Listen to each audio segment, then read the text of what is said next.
वबरकातुहू। कैसे आप सब? उम्मीद करता हूँ खैर आफियत से होंगे, मज़े में होंगे, खुश व खुशहाल होंगे। आपका खैर मुकदमी हमारी यूट्यूब चैनल नॉलेज स्फीयर में, जहाँ आपको एजुकेशन से रिलेटेड हर अपडेट मिलती रहती है।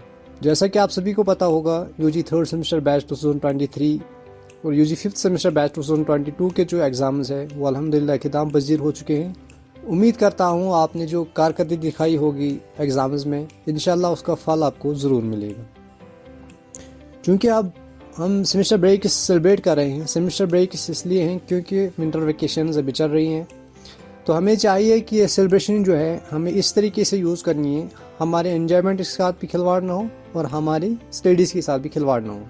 क्योंकि अगर हम ज़्यादा मगन हो जाएंगे एंजॉयमेंट में तो हम अपनी स्टडीज़ को भूल जाएंगे और मेन स्टडी में आना बहुत ही ज़्यादा मुश्किल होता है, फिर ट्रैक पे आना बहुत ही ज़्यादा मुश्किल होता है। फिर तो मैंने क्या सोचा, मैंने आपको टच में रहने के लिए एक सिलेबस डिस्कशन सीरीज़ स्टार्ट की है, जिसमें हम डिफरेंट सब्जेक्ट्स का जो सिलेबस है उसका ओवरव्यू देखेंगे कि हमें पढ़ने को क्या मिलेगा, क्या सीखने को मिलेगा इसमें, वो हम डिस्कस करने वाले हैं वीडियोस में।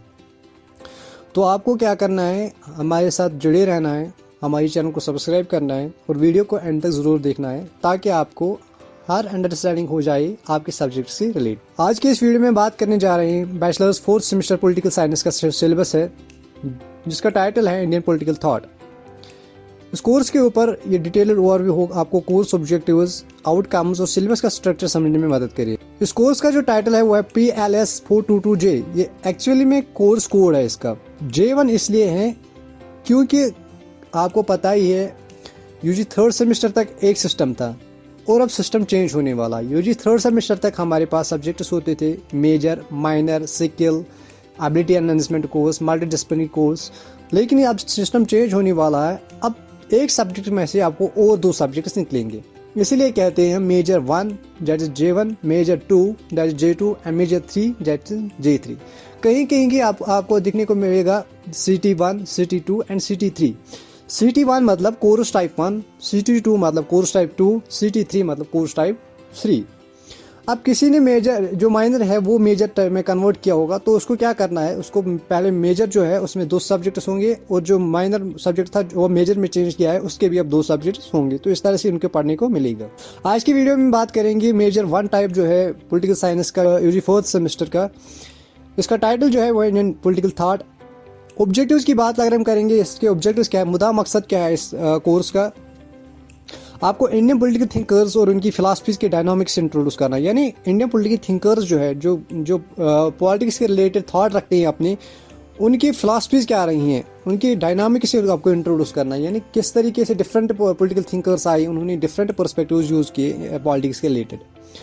दूसरा जो आउटकम है वो है लेफ्ट, राइट और सेंटर का पॉलिटिकल पर्सपेक्टिव समझने का मौका देना। यानी जो राइट सेंट्रल पॉलिटिकल पर्सपेक्टिव जो है, राइट लेफ्ट राइट सेंटर जो है, ये हमने ऑलरेडी बहुत बार डिस्कस किया होगा। लेफ्ट वो होते हैं जो चेंज चाहते हैं सिस्टम में, करंट सिस्टम जो है इसमें चेंज चाहते हैं।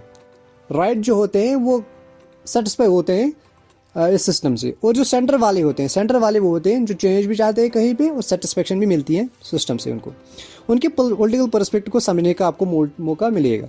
तीसरा जो आउटकम होगा इसका वो है वेस्टर्न पॉलिटिकल थिंकर्स के मुकाबले एक अल्टरनेटिव डिस्कोर्स प्रोवाइड करना। यानी वेस्टर्न पॉलिटिकल थिंकर्स और इंडियन पॉलिटिकल थिंकर्स जो है उनके डिफरेंसेस, मतलब उनके जो डिफरेंसेस है, सोच में डिफरेंसेस जो है वो समझने को आपको मिलेंगे। उनको समझने के लिए कोई सोर्स आपको प्रोवाइड करना है। तीसरा जो होगा वो Indian political thought, nationality values को प्रमोट करना है। यानी थ्रू इंडियन पॉलिटिकल थॉट, यानी जो इंडियन थॉट है इसके थ्रू नेशनलिटी वैल्यूज़ को प्रमोट करना। नेशनलिटी वैल्यूज़ क्या है, फॉर एग्जाम्पल नेशनलिटी वैल्यू एक था non violence of Gandhi ji, वो एक नेशनलिस्टिक वैल्यू था। किस तरीके से इंडियन थॉट के जरिए वो प्रमोट हुआ वो हम कोर्स में समझने को मिलेगा। कोर्स में जब आप ख़त्म करोगे इंशाल्लाह, तो इसके एंड में आपको क्या मिलेगा, आपको इंडियन पॉलिटिकल थॉट की हिस्ट्री, इसकी एवोल्यूशन, मतलब इसको डीपली एनालाइज कर चुके होंगे, उसको डीपली समझ में मदद मिलेगी आपको। दूसरा जो आपको फ़ायदा होगा उससे वो वेस्टर्न और इंडियन पॉलिटिकल कंट्रीब्यूशंस का फ़र्क क्लियर हो चुके होंगे आपके। मतलब जो डिफरेंट पॉलिटिकल थिंकर्स हैं, इंडियन पॉलिटिकल थिंकर्स हैं, वेस्टर्न पॉलिटिकल थिंकर्स, उनके जो डिफरेंट सोच विचार है, उनकी जो सोच विचार है उसको समझने में आपको बहुत ज़्यादा मदद मिलेगी। तीसरा जो है वह इंडियन पॉलिटिकल फिलासफी की रिचनेस, यानी जो इंडियन फिलासफीज है, इंडियन अर्थशास्त्र, कौटिल्य, उनकी रिचनेस और डाइवर्सिटी को अप्रिशिएट करेंगे, मतलब किस तरीके से इनका इन्फ्लुएंस रहा है। तो सिलेबस की और अगर बढ़ते हैं, यूनिट 1 जो है इसका टाइटल है एंशिएंट इंडियन पॉलिटिकल थॉट। यानी पुराने जो पॉलिटिकल थॉट जो होते थे उनका नेचर कैसा है, उनकी मीनिंग क्या है, उनके फीचर्स क्या है, वो सब कुछ हमें यहाँ पे पढ़ने को मिलेगा। दूसरा सब टॉपिक जो होगा वह है source of ancient Indian political thought, यानी एंशंट पॉलिटिकल थॉट जो है उसके सोर्सेज क्या है, कहाँ से हमें मिलते हैं इंडियन पॉलिटिकल थॉट्स। मैं अगर एग्जांपल दूँ उपनिषद की, मैं अगर एग्जांपल दूँ वेदास की, मैं अगर एग्जांपल दूँ अर्थशास्त्र की, मैं अगर एग्जांपल दूँ धर्मशास्त्र की, तो ये डिफरेंट सोर्सेज है, तो इनमें से हमें क्या मिलता है, इंडियन पॉलिटिकल थॉट्स। तीसरा जो सब टॉपिक होगा वह है फीचर्स ऑफ अर्थशास्त्र एंड धर्मशास्त्र, यानी कौटिल्य और मनु की जो सोच है, कौटिल्य ने अर्थशास्त्र लिखी है, मनु ने धर्मशास्त्र लिखी है, उनकी सोच के बारे में हमें पढ़ने को मिलेगा। इनकी फीचर्स क्या है, किस तरीके से इन्होंने इन्फ्लुएंस किया है, किस तरीके से अपनी सोच विचार रखे इन्होंने, तो ये सब कुछ हमें पहले यूनिट में पढ़ने को मिलेगा। दूसरा यूनिट जो है वो है मॉडर्न इंडियन पॉलिटिकल थॉट, यानी आइडियलिस्ट सिस्टम। आइडियलिस्ट सिस्टम क्या है, ये अपने सोच विचार रखते हैं, अपने सोच देते हैं, अपने आइडियाज देते हैं, तो इसलिए इनको आइडियलिस्ट सिस्टम कहते हैं। इसके साइलेंट फीचर्स क्या है मॉडर्न इंडियन पॉलिटिकल थॉट के, या इंडियन रेनेसेंस जो दूसरा सब टॉपिक है। सब टॉपिक रेनेसेंस हम इसको कहते हैं जब चेंज आते हैं थ्रू सोशल, कल्चरल या डिफरेंट पर्सपेक्टिव्स के जरिए आपको जो करंट पॉलिटिकल थॉट जो है इसमें चेंज आते हैं। ये रेनेसेंस जो चली ये 19th एंड 20th सेंचुरी में चली, तो इस फिगर्स हैं वो राजा राम मोहन राय, सर सैयद अहमद खान, उनकी सोचों के बारे में आपको पढ़ने को मिलेगा। तीसरा जो होगा इसका सब टॉपिक सेकंड यूनिट का वो है मॉडरेट्स और एक्सट्रीमिस्ट्स। मॉडरेट्स और एक्सट्रीमिस्ट्स हमने यूजी थर्ड सेमेस्टर के जो हिस्ट्री मेजर माइनर था उसमें हमें पढ़ने को मिलेगा। जब 1806 में इंडियन नेशनल कांग्रेस जो है वो फाउंड हुई बाय ए.ओ. हिम इन 1805, तो पहला जो फेज चला 1805 से लेकर 1906 तक जो पहला फेज चला उनको हम मॉडरेट्स कहते हैं, क्योंकि वो सेटिस्फाई थे ब्रिटिशर्स के साथ, वो ब्रिटिशर्स के साथ लॉयल थे, उनके साथ काम कर रहे थे, वो चेंज नहीं चाहते थे, वो अगेंस्ट वायलेंस थे।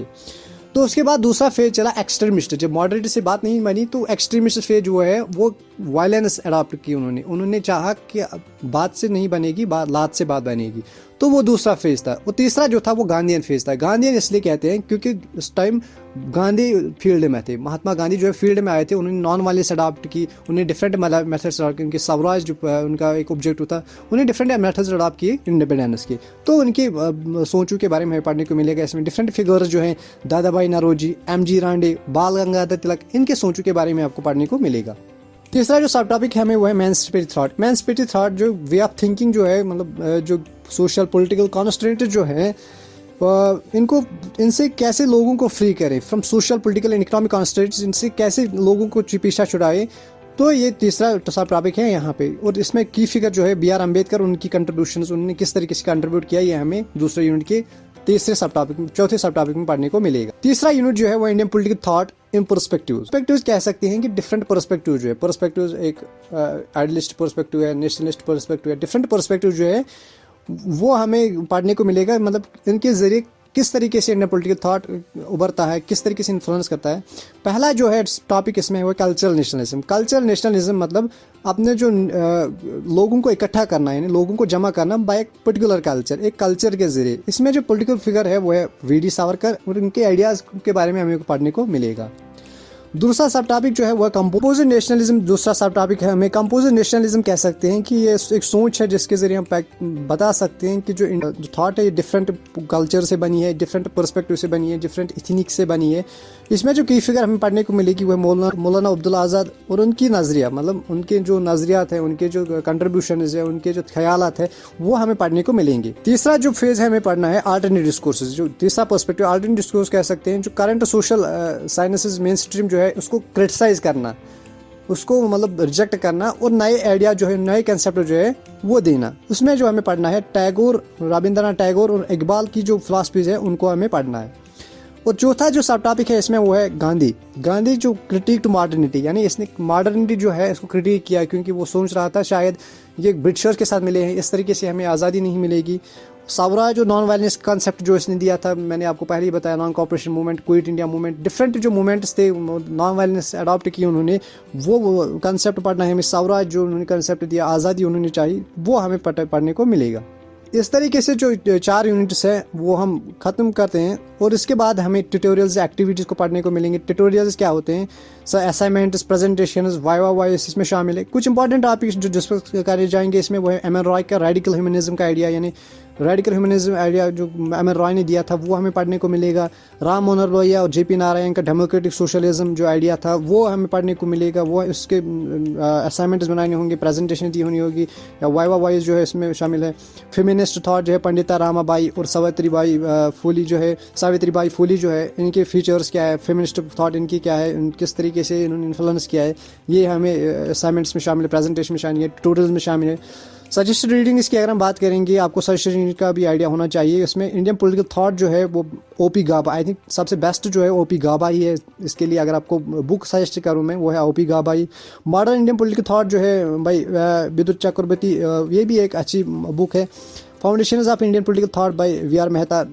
आप कोई भी सा भी मतलब इसमें से बुक निकाल सकते हो, पढ़ सकते हो अगर आपको डीपली एनालाइज करना है। लेकिन मैं सबसे बेस्ट जो रिकमेंड करूँगा वो ओपी गाबा जो है इंडियन पॉलिटिकल थॉट आपको पढ़ने का मिलेगा। तो जज़ाकल्लाह खैर, ये एक रिव्यू था सिलेबस का मेजर 1 का जो है। इंशाल्लाह आने वाले वीडियोस में आपको और ज़्यादा मतलब जो नॉलेज है आपको देंगे। इंशाल्लाह हम भी इवॉल्व हो जाएंगे इसी तरीके से, जिस तरह से पॉलिटिकल थॉट इवॉल्व हुआ है इस तरीके से हम भी इवॉल्व हो जाएंगे और हम नई नई आइडिया जो है आपको देंगे। इंशाल्लाह आप हमारे साथ बने रहिए, इस वीडियो को लाइक करें, चैनल को सब्सक्राइब करें। हमें दीजिए इजाज़त। अल्लाह हाफिज़।